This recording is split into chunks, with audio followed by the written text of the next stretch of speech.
The sun hung lazily over Maplewood Estates, casting long, golden rays over perfectly trimmed lawns and pristine sidewalks. Birds chirped with oblivious cheer, and the occasional sound of a bouncing tennis ball echoed from a backyard where a bored kid practiced his swings. Everything looked ordinary, too ordinary, in that suburban way that makes you feel like anything out of the ordinary would be shocking. And, oh boy, it was about to get shocking. From the corner of the cul-de-sac, the faint, rhythmic clatter of wheels against pavement announced the mailman's arrival. Jerry, a wiry man in his late 40s with a permanent suntan and a hat that had seen better days, maneuvered his red USPS cart with practiced ease.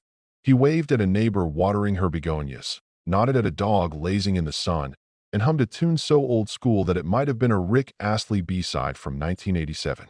Life in Maplewood was predictable, until the shriek tore through the air. The scream was sharp, piercing, and unmistakably human. Jerry froze mid-step, mailbag swinging, as the quiet suburban afternoon dissolved into chaos. The sound came from the Wilson residence, number 23, and it was followed by a crash so loud it made the mail slot jiggle. A moment later, a figure appeared in the front yard, swinging a baseball bat with the precision of someone who had practiced this move in their living room, probably in front of a mirror. The figure, Karen Wilson, looked like every 90s sitcom nightmare rolled into one. Perfectly coiffed hair that didn't move an inch despite the swinging, oversized sunglasses reflecting the sun, and a smile that could have belonged in a horror movie poster. "Get off my lawn. Get off my ugh," Jerry yelped as the bat connected with the side of his cart, sending letters and flyers flying in a chaotic arc. His hat went spinning, landing 3 feet away, and his knees buckled under the shock of the impact. Karen didn't stop there. She was on a mission, an almost balletic rampage that defied the serenity of suburban life. Her voice cut through the air like a chainsaw in a library. "You think you can just deliver mail here? Without my permission?" Karen shouted, each word punctuated by a swing, her rage cartoonishly amplified. The neighbors peeked from behind their curtains, eyes wide, jaws slack. One old man, Mr. Henderson, whispered to himself, "I knew I should have moved closer to the cul-de-sac exit."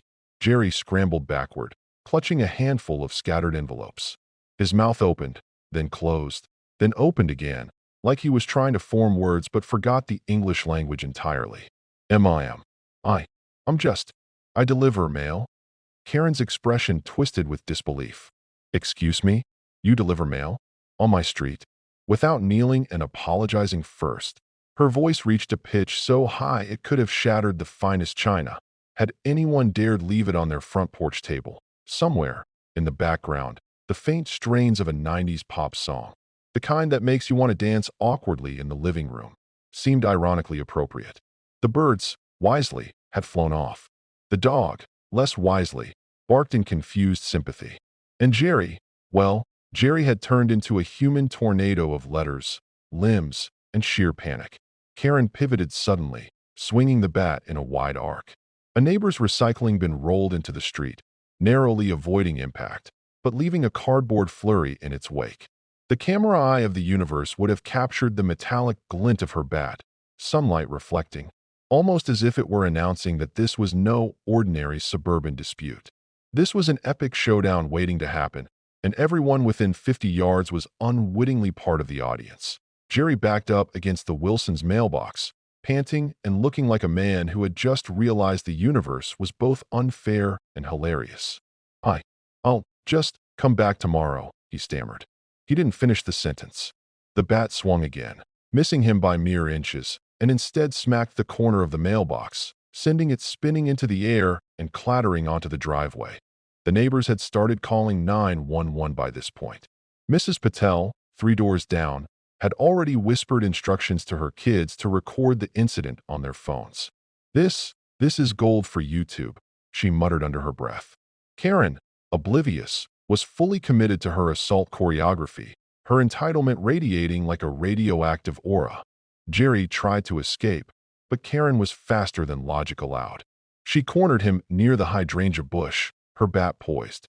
Sweat beaded on Jerry's forehead, his breath sharp and shallow. The mailbag, a pathetic shield, barely protected him from the onslaught of suburban fury. He whimpered, not from the pain, yet, but from the incredulity that someone could lose all reason over, essentially, doing their job. Then came the moment that cemented this afternoon in the annals of Maplewood lore. Karen, spotting a piece of mail that had fluttered to the ground, snatched it up like a trophy. Her eyes narrowed, and she yelled, "You think I'm not watching? I see everything." She swung the bat one last time, more for the dramatic effect than efficiency, and Jerry ducked, colliding with a garden gnome that let out a pitiful ceramic squeak. That precise moment, time slowed. A neighbor's phone caught the swing in perfect frame.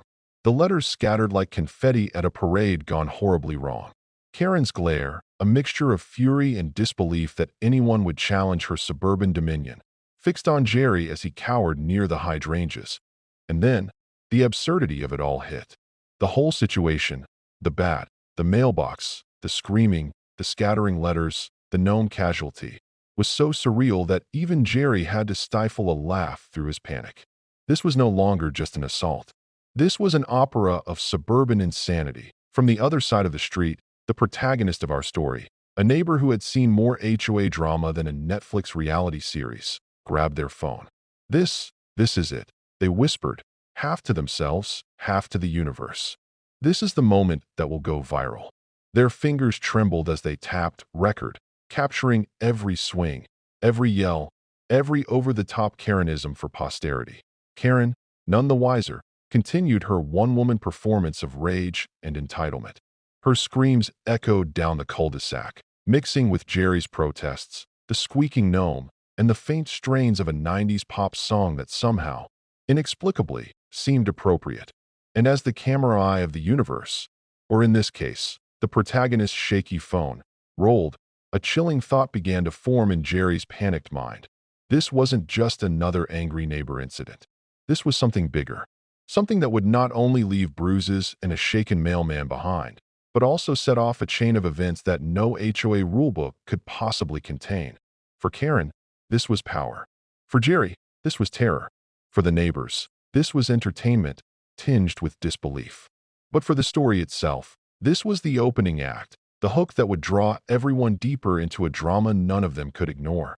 And as Karen raised her bat once more, preparing for another swing, the protagonist's phone captured the defining frame, the perfect image of suburban tyranny incarnate.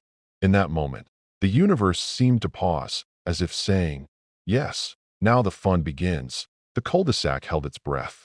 The mailman held his breath. And somewhere deep inside Karen, the faintest glimmer of hubris shone so bright it would eventually, though none of them knew it yet, be her undoing. This sets up central characters: Karen, villain; Jerry, protagonist/victim; observant neighbor, future ally. Conflict, assault, entitlement, chaos in a suburban setting. Tone, cinematic, humorous, suspenseful, with vivid sensory details. Hook, leaves readers/viewers eager to see how the protagonist will respond and how Karen's hubris will backfire. The echoes of Karen's bat had barely faded when the neighborhood descended into controlled chaos. Sirens were faintly wailing in the distance, not because the authorities had arrived, but because someone somewhere, inevitably, had called 911. Jerry, the mailman, sat on the curb, cradling his mailbag as though it were a wounded child. His hands were trembling, his uniform stained with scattered flyers and the incongruous red of a dainty hydrangea petal. He looked like a man who had just realized that adulthood sometimes involves dodging suburban baseball bats wielded by entitled matrons. The neighbors gathered in tight clusters, whispering conspiratorially, peering over hedges, and posting live videos to their phones. One of them, the protagonist, leaned against a mailbox, phone still recording, eyes wide with a mix of fear, fascination, and giddy anticipation. "I mean," they murmured to themselves, "if someone ever asks me what HOA drama looks like, this is it. Front row seats, baby." Karen, of course, was completely oblivious to the scrutiny. She had returned to the front steps of her house, bat resting against her hip, chest heaving in triumph. Her sunglasses glinted in the afternoon sun like an official badge of suburban authority. She scanned the gathering crowd with a satisfied smirk, as if to say, "Yes, I am chaos incarnate. Bow now. I don't need the police," she announced loudly, her voice dripping with the kind of self-importance that could wilt Gardenius. I have authority. I make the rules here. I am the HOA. The absurdity of her proclamation would have been laughable if it weren't terrifying. Mr. Henderson, the old man who had once whispered about moving closer to the exit, muttered, "Authority, sure, until someone uploads this to YouTube." No one laughed, because fear was still strong, but the thought planted a seed, one that would grow into a digital reckoning Karen could not anticipate. Jerry tried to rise, using the curb as leverage. "Ma'am, I really didn't." He stopped short, realizing that finishing the sentence might provoke another swing. Instead, he opted for a more cautious approach. I just deliver the mail." Karen's eyes narrowed. "Deliver? Huh. Delivering is what professionals do, Jerry. You, clearly, are substandard." She wagged the bat with mockery, a conductor orchestrating a symphony of intimidation. "Substandard. Now leave, or there will be consequences." At that, a collective shiver ran through the crowd. Consequences? What kind? The possibilities were endless, but one thing was clear. Jerry had crossed a line. Karen's definition of civility had no room for male, or decency, or logic. The protagonist stepped forward cautiously, raising a hand in a gesture of peace. "Ms. Wilson, maybe we can." Karen whirled around, glare sharp enough to cut glass. "Don't miss me. I don't negotiate with mailmen." She emphasized the last word as if it were a deadly insult, something that could strip away decades of self-esteem in one fell swoop. The IT became evident. Very quickly, that reasoning with Karen was like trying to teach calculus to a goldfish. Calm words bounced off her armor of entitlement. Appeals to common sense ricocheted into oblivion. The protagonist realized that the situation had escalated beyond negotiation. The first seeds of strategy began to form in their mind. Recording was good, but not enough. Complaining to the HOA? Likely a waste. Karen's influence was entrenched, her ego too massive for mere appeals to reason. No, this required precision, subtlety, and a little public exposure. Meanwhile, Karen, sensing she still commanded the scene, decided to assert dominance in a more elaborate fashion. She stomped onto the driveway, inspected the scattered letters, and began sorting them theatrically. "Look at this mess," she bellowed. "Absolutely disgraceful. Who allows mail to be so disorganized?" She glared at Jerry, whose attempts at explanation now resembled interpretive dance rather than communication. One neighbor, braver than most, or perhaps more foolish, asked, "Ms. Wilson, maybe we can just, call it a misunderstanding?" Karen's head snapped toward them, eyes flashing. "Misunderstanding? Huh. The only misunderstanding here is that I have not yet made every last person in this neighborhood kneel and apologize for daring to breathe near my property." She gestured wildly with the bat, nearly hitting a strategically placed garden gnome. "Bow, apologize, or suffer the consequences." It was in that moment that the absurdity of suburban life collided with sheer, unmitigated rage. People exchanged looks that were half fear, half incredulity, half, "This is going on TikTok for sure." Some neighbors whispered to each other, wondering aloud if Karen had ever had a normal childhood or if she had just been training for this moment her entire life. Jerry, still clutching the remains of his scattered mail, muttered under his breath, "I deliver letters, and this is how I'm treated?" His voice was a mixture of disbelief and exhaustion, the kind that only comes from confronting someone utterly unreasonable. The protagonist, still recording, leaned closer and whispered, "Don't worry. This is going to make you famous. Or infamous. Either way, karma is brewing." Karen, of course, was far too absorbed in her own self-perceived justice to notice. She began pacing the driveway like a queen inspecting her court, bat swinging gently with each step. Her sunglasses reflected the sunlight in sharp glints, each spark a tiny beacon of intimidation. She was a hurricane in heels, a force of chaos masquerading as suburban authority. And yet, there was a vulnerability hiding beneath all that arrogance. It was subtle, nearly imperceptible, like a shadow in the corner of a room. The protagonist noticed it, a slight hesitation when Karen raised the bat too high, a flicker of impatience as she realized no one was groveling fast enough. That tiny crack in her armor would soon become the chink that toppled her. Realizing that peaceful confrontation was useless, The protagonist began to formulate a plan. Step 1. Document everything. Step 2. Gather witnesses. Step 3. Make sure Karen's antics could no longer be hidden behind the pristine facades of Maplewood Estates. Social media, viral video, and legal consequences were on the horizon. Jerry, still dazed, looked at them with a mixture of relief and hope, silently begging for deliverance from this suburban nightmare. Karen, oblivious to the brewing storm, shifted her attention to a stray package that had landed in the flower bed. "And this," she screamed, pointing the bat at the offending box. "Who leaves parcels here? Who allows chaos to reign in my domain?" She stomped toward it, sending petals scattering like confetti. The neighbors flinched, Jerry scrambled, and the protagonist's fingers hovered over the record button with a renewed sense of purpose. As the afternoon sun continued its lazy descent, the tension in the cul-de-sac reached a fever pitch. Karen's fury was unmatched, her entitlement fully exposed, and her sense of untouchable authority fully entrenched. Yet unknowingly, she had just walked into a trap of her own making. Every swing of her bat, every dramatic proclamation, every over-the-top display of dominance was being captured, archived, and shared, like breadcrumbs leading to her inevitable downfall. And yet, for all the humor, chaos, and absurdity, there was an unmistakable seriousness under the surface. Jerry's pain, Karen's hubris, the neighborhood's fear, all pointed to a conflict that could not be ignored. This was no longer about letters or mail delivery. It was about power, control, and accountability in a world that often lets entitled people get away with far too much. By the time the police arrived, called by a brave or desperate neighbor, Karen had retreated briefly to her porch, bat in hand, puffing chest-high like a victorious general. Her sunglasses reflected the flashing red and blue lights, momentarily masking the first signs of concern creeping into her gaze. For the first time, perhaps, she realized that her actions were being scrutinized beyond the confines of her meticulously manicured lawn. The protagonist, still recording, felt a thrill of anticipation. This was the turning point.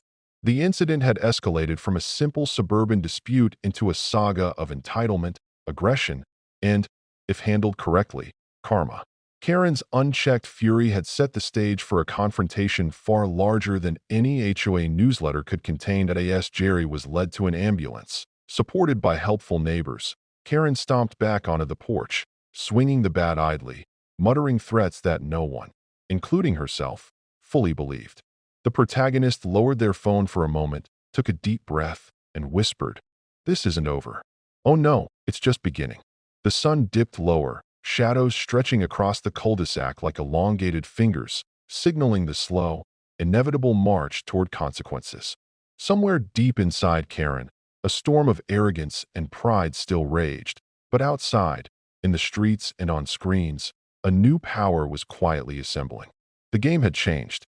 The rules were about to be rewritten, and in the distance, a subtle sense of foreboding lingered, tinged with humor, absurdity, and inevitability. The villain was formidable, but even the most entitled HOA queen could not anticipate the clever counterattack that was already beginning to take shape. The neighborhood had witnessed the first act of chaos. The second act, the one where cleverness, strategy, and viral justice collide, was about to begin. This section deepens the conflict and stakes, shows Karen's arrogance and cruelty escalating, highlights the protagonist's emerging strategy and sense of purpose, ends with a cliffhanger of impending karma, encouraging continued reading. By the following morning, Maplewood Estates looked deceptively peaceful. Sunlight poured over neatly trimmed hedges, sprinklers hissed politely over manicured lawns, and the faint aroma of fresh coffee drifted from open windows. To the casual observer, life had returned to normal, but beneath the surface, a storm was brewing. Karen Wilson, having survived her public humiliation with the Mailman incident, prowled the cul-de-sac with a simmering fury that could have powered a small city. Jerry, still bandaged and nursing a sore shoulder, had returned to work, though he moved with the cautious precision of someone tiptoeing through a minefield.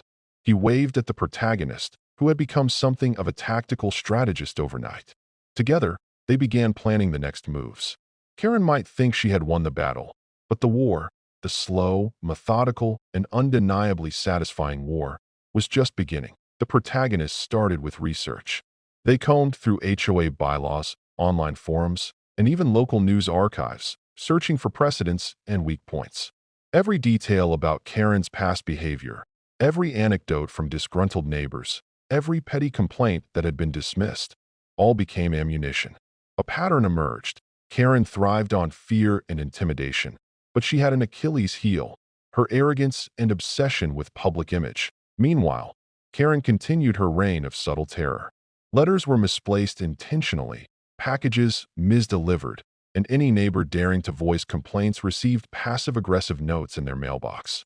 One particularly audacious attempt to shame a dog owner involved stapling a handwritten warning about improper pet behavior directly onto the doghouse.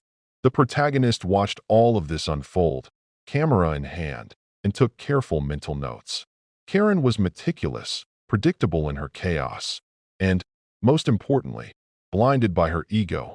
Late one afternoon, the protagonist staged a small gathering under the guise of a neighborhood watch meeting. They invited several neighbors who had been directly affected by Karen's antics. Some were hesitant, others were eager to finally confront the absurdity of their collective torment. Jerry attended as well, his presence a quiet but powerful reminder of Karen's latest crime. "Look," the protagonist said, leaning over a kitchen table strewn with notebooks and phone chargers. "We need proof. Not just stories, not just complaints. Visual, undeniable evidence that can't be ignored. Karen thrives on fear. Yes, but the world outside Maplewood? She can't control it there. And that is our leverage." The group devised a multi-pronged plan. First, they would record Karen in action, subtle, hidden cameras near the mailboxes, motion-activated phones, anything that would capture her behavior without alerting her to the surveillance. Second, they would gather witness statements from anyone who had suffered her petty tyranny. Third, they would prepare for a legal escalation, ensuring that the police, the district attorney, and eventually the media would have indisputable evidence. Karen, of course, remained blissfully unaware.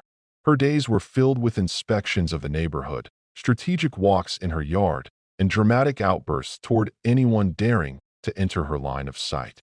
Her ego was fully engaged, which, in the eyes of the protagonist, was a blessing. Every exaggerated gesture, every veiled threat, every dramatic sigh was a gem waiting to be captured. The first recording proved revelatory. A motion-activated camera caught Karen storming toward a delivery truck, swinging her bat at an innocuous package while shouting about proper mailing etiquette. Her sunglasses reflected the sunlight in a way that, in hindsight, made her look like a caricature of suburban villainy. The footage, once reviewed by the protagonist, drew laughter and a healthy dose of disbelief. "She's going full cartoon villain," Jerry muttered. "I half expect a lightning bolt to appear behind her head." Encouraged by this success, the team intensified their efforts. They staged another subtle intervention, a mail day observation, where neighbors casually watched Karen from safe distances while recording on their phones. This time, she lost her composure entirely. She shouted at an innocent FedEx driver, swung her bat toward a harmless garden hose, and threw a fit over a package label that had a slightly crooked address. The footage was pristine, every tantrum perfectly framed, every overreaction captured with cinematic precision. Why now? The protagonist realized that social media could amplify their efforts. A carefully edited compilation of Karen's antics, complete with dramatic captions and suspenseful music, could expose her far beyond the boundaries of Maplewood Estates. But this required patience. Timing was critical. Releasing the content too early might alert her to the trap. Too late, and she might regain her composure. As the days passed, the tension escalated. Karen, sensing some form of opposition but unaware of the surveillance, began doubling down. She emailed neighbors with increasingly absurd demands, issued fines for minor infractions, and sent threatening notes claiming she was within her rights under federal statutes to enforce her rules. The protagonist, watching all of this unfold, noted the humor and irony. "She's quoting federal law now," they whispered. "She thinks quoting words she doesn't understand makes her invincible." Classic Karen move. The neighborhood, once paralyzed by fear, began to unite. Witnesses stepped forward, encouraged by the protagonist's calm confidence. Their statements, recorded interviews, and first-hand accounts added layers of credibility to the visual evidence. It was a network of accountability, built quietly, deliberately, like assembling an army of minor but determined heroes. The turning point came unexpectedly. Karen, in her hubris, decided to confront Jerry directly at the mail depot. She stormed in, bat in hand, demanding an explanation for perceived slights. The staff watched in stunned silence as she ranted, oblivious to the fact that the protagonist had anticipated this move. Cameras hidden around the depot captured every word, every gesture, every absurd threat. Her entitlement, amplified by her dramatic flair, was now being documented in a setting that could no longer be ignored. After Karen left, the protagonist reviewed the footage with Jerry and a few brave neighbors. The laughter was nervous, tinged with awe at the audacity of her behavior. "This," the protagonist said, tapping the play button for emphasis, "is the moment we've been waiting for. We have her. Not physically, no, but her hubris, her arrogance, it's all here. And the world is about to see it." They began assembling the materials, videos, witness statements, emails, and a detailed timeline of her aggressive behavior. Every detail mattered. Every overreaction was a bullet.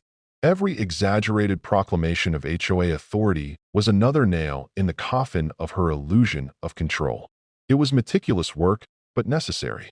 Justice, as they would soon see, demanded precision. Meanwhile, Karen remained oblivious to the tightening noose. She continued her reign of petty terror, confident that intimidation alone was sufficient to maintain control. She strutted down the cul-de-sac, waving the bat at innocent passers-by, lecturing anyone who dared look at her mailbox, and performing little rituals of power that seemed to belong in a sitcom rather than real life. The first public release was small, designed to test the waters. A snippet of her mail day tantrum, shared anonymously to local forums, quickly went viral within Maplewood Estates. Reactions ranged from horror to humor, from outrage to disbelief. Neighbors who had previously been silent now felt emboldened. Jerry received texts of support and offers of assistance. Karen, discovering the clip, panicked, but not enough to admit wrongdoing. Her fury only fueled further mistakes, which, of course, were captured on camera. Each misstep amplified the protagonist's strategy. Karen's own arrogance became her weapon against her. The more she tried to assert dominance, the more evidence accumulated. The protagonist, ever meticulous, edited and compiled the content into a cohesive narrative. Karen, the entitled HOA queen, attacking mailmen, packages, and common sense alike. It was a perfect storm of hubris, absurdity, and documented malfeasance. And as the social media posts began to circulate beyond the neighborhood, shared on local news pages, community groups, and even a few viral humor accounts, Karen realized, far too late, that her power had limits. Her domain, once untouchable, was now under scrutiny from eyes she could not intimidate. The protagonist watched, satisfied, as the first cracks of panic appeared in her perfectly maintained facade. By the end of the week, Karen's behavior had escalated predictably, but now she was playing into the trap. A confrontation with the HOA board, a failed attempt to intimidate Jerry, and an over-the-top meltdown at the community pool were all captured, cataloged, and ready for legal presentation. The protagonist and their allies had engineered a brilliant counterattack. They had exploited Karen's weaknesses, documented her every misstep, and prepared the world to witness the inevitable collapse of her suburban empire. For Karen, every swing of her bat, every shriek, every demand had become a testament to her own undoing. And the protagonist, with a mix of anticipation and grim satisfaction, realized that the moment of reckoning was near. The trap was set, the evidence was irrefutable, and the world was about to watch an entitled HOA queen brought down by nothing more than her own arrogance, a few brave neighbors, and the relentless march of justice. The sun dipped low, casting long shadows across the cul-de-sac, stretching toward the horizon like silent witnesses to the unfolding drama. Karen, unaware of the storm gathering outside her carefully curated world, strutted toward another mailbox, bat raised high. Confident, invincible, and utterly exposed, the stage was set. The pieces were in place, and in the distance, the faint hum of a viral future. Likes, shares, headlines, and inevitable consequences rose like the crescendo of a symphony, signaling that the moment of Karen's downfall was approaching with cinematic inevitability. This section escalates the conflict and stakes with Karen's increasing absurdity, shows the protagonist's clever counterattack, documentation, social media, legal preparation, highlights Karen's hubris as her weakness, ends with a cliffhanger, setting up the dramatic final act and ensuring continued engagement. The courtroom was packed, yet eerily quiet. Cameras flashed intermittently, capturing the tension like lightning frozen mid-strike. Karen Wilson sat at the defendant's table, sunglasses perched atop her perfectly coiffed hair, trying, desperately, to maintain a semblance of authority. Her bat, now confiscated, lay tucked into evidence bags that smelled faintly of latex and institutional bureaucracy. The air was thick with anticipation, a mix of anxiety, satisfaction, and the faint aroma of stale coffee. For the neighbors, for Jerry, for the protagonist, this was the moment the long-planned counterattack culminated into something palpable, cinematic, and utterly satisfying. The judge entered, gavel in hand, robes sweeping the floor like the final curtain of a dramatic play. Everyone rose. Karen, of course, remained seated for an awkward moment, a subtle yet telling slip of ego that did not go unnoticed by the courtroom. Jerry shifted in his seat, adjusting his sleeve nervously, while the protagonist gripped the edges of their chair as if holding on for dear life. The tension was tangible, a living entity humming through the room. The prosecution opened, presenting the meticulously gathered evidence. Video clips of Karen's bat-wielding antics played on a large screen, each swing and dramatic yell punctuated by captured reactions of terrified neighbors. The courtroom audience gasped, some laughing quietly, unable to reconcile the absurdity with the severity. One clip, a slow-motion masterpiece of Karen aiming at a harmless FedEx box while shouting about proper mail delivery etiquette, drew snickers that she promptly noticed. Her sunglasses were lifted for a moment, eyes widening, disbelief etched into every line of her face. "Ms. Wilson," the prosecutor said, voice steady, "your behavior constitutes aggravated assault and intimidation, actions that cannot be excused by HOA authority, personal pride, or entitlement. The evidence is indisputable." Karen opened her mouth, perhaps to launch into a flamboyant denial or lecture on suburban dominion, but the judge held up a hand. "Ms. Wilson, there will be no interruptions. You are here to answer for your actions, not to pontificate." It was the first time, perhaps in her life, that Karen experienced the blunt reality of accountability without an escape route. No bat, no neighbors cowering, no HOA bylaws to twist. Just truth, captured in digital clarity, and the weight of the law ready to enforce it. The videos continued, each revealing a layer of absurdity previously hidden from the public eye. Karen yelling at Jerry, swinging her bat, stomping on hydrangeas, sending letters flying like confetti, each frame a monument to entitlement unchecked. Witnesses stepped forward, recounting the fear, the humiliation, and the ridiculousness of her actions. Neighbors who had once whispered behind closed doors now testified confidently. Supported by irrefutable recordings and meticulous notes, the defense tried to argue provocation, misunderstanding, and stress of HOA leadership, but the prosecution countered with precision. Every overreaction, every swing, every public spectacle had been documented, leaving little room for interpretation. Karen's carefully constructed persona was unraveling in real time. Her bluster, once a shield, was now the very thing that sealed her fate. As the climax of the trial approached, the courtroom shifted from tense to electric. Karen's own words from the videos, shouts of entitlement, commands for obedience, dramatic pronouncements of control, were played aloud, the irony hanging thick in the air. "Do you see it now?" the protagonist whispered to Jerry. "Every swing, every yell, it's all her undoing." Jerry nodded, a mixture of relief and disbelief washing over him. The judge's gavel finally fell. Silence enveloped the room, a pause so profound it seemed to stretch across the universe. Then the words came, deliberate, final, and devastatingly satisfying. "Given the overwhelming evidence, Ms. Karen Wilson is hereby sentenced to federal prison for aggravated assault and intimidation. Bail is denied." A collective gasp rippled through the courtroom. Karen's jaw dropped, sunglasses sliding down her nose in shock. The bat, long confiscated, seemed almost symbolic, a powerless relic of a reign now ended. The protagonist let out a quiet, victorious sigh, while Jerry blinked rapidly, trying to reconcile years of fear with the sudden triumph of justice. Outside, the media swarmed, flashes illuminating the courthouse steps like a paparazzi storm. Karen, now handcuffed, was escorted toward a waiting vehicle, the once untouchable queen of Maplewood Estates reduced to a viral headline and a cautionary tale. One reporter asked, "Ms. Wilson, any comment?"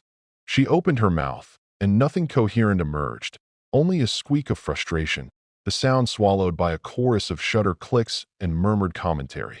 Back in the neighborhood, life began to shift almost immediately. The protagonist uploaded a final compilation of Karen's antics, this time edited with subtle humor and pointed captions. The video went viral, accumulating views far beyond Maplewood Estates. Jerry received messages of support. Neighbors exchanged triumphant glances, and for the first time in years, a collective sense of relief spread through the cul-de-sac. Karen's HOA reign had ended, but the repercussions rippled outward. The board, previously intimidated, began implementing reforms, clearer rules, accountability measures, and transparency protocols that ensured no one could ever wield fear in quite the same way again.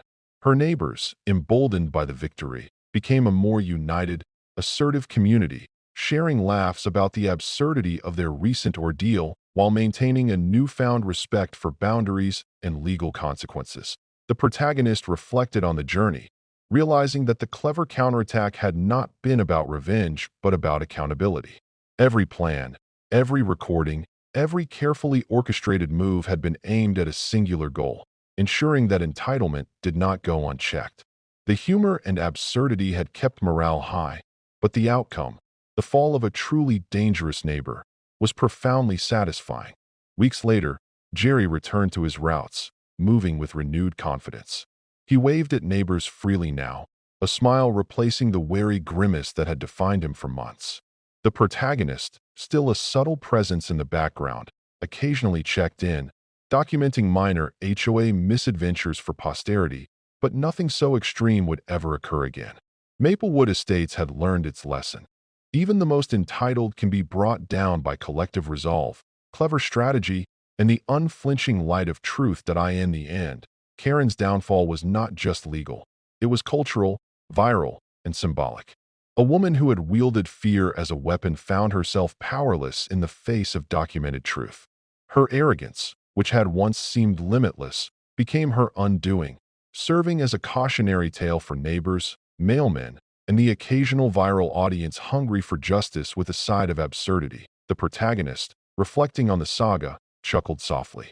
Who knew suburban life could be this dramatic? They mused. Saved by the Bell had nothing on this. Jerry laughed, a sound free from fear, a sound that carried years of relief and quiet triumph. The neighbors, gathered for a small celebratory barbecue, shared stories, laughs, and incredulous memories of Karen's antics. Even the dog that had barked during the first attack seemed to wag its tail with approval as the sun set over Maplewood Estates, painting the cul-de-sac in warm hues of orange and gold. A sense of peace settled over the neighborhood. Karen was gone, her authority dismantled, her threats neutralized, her absurdity immortalized only in digital form and courtroom transcripts. Justice, served with a side of humor and dramatic irony, had been achieved, and somewhere, in the quiet corners of suburban life, a lesson lingered. Arrogance unchecked is temporary, cleverness rewarded, and karma, especially when paired with viral documentation, is an unstoppable force. The bat, once a symbol of terror, now sat in a police evidence locker, a relic of a bygone reign. The mailboxes were intact, the hydrangeas unharmed, and Maplewood Estates returned to its deceptive serenity, a community forever changed but stronger, wiser, and ready to face whatever absurdity the next HOA meeting might bring. The story closed on a note both satisfying and humorous, a perfect mix of justice and irony. Karen Wilson had been defeated not by brute force, but by strategy, documentation, and a collective refusal to be intimidated. The protagonist looked on, a wry smile tugging at the corners of their mouth, knowing that some battles are won not with swings of a bat, but with foresight, patience, and a touch of suburban cunning. Maplewood Estates breathed a collective sigh of relief, laughter and chatter filling the air where screams and threats had once dominated. The mailman delivered his letters with renewed confidence. Neighbors joked about the bad incident, and the protagonist, ever watchful, made mental notes for the occasional minor HOA mischief. But nothing so extreme would ever darken their streets again. The narrative had come full circle. The villain had fallen, the hero had triumphed, and the absurdity of suburban entitlement had been laid bare for all to see. Maplewood Estates would never forget the tale of Karen Wilson, the bat, and the mailman, but now it could laugh about it too. Justice, humor, and karma had aligned perfectly, leaving behind a story that was cinematic, satisfying, and unforgettable. This section delivers the climax with Karen's public humiliation and federal sentencing. Highlights karma and justice while maintaining humor and cinematic flair. Resolves Jerry and protagonist arcs positively. Ends on a satisfying note with humor, reflection, and lasting consequences.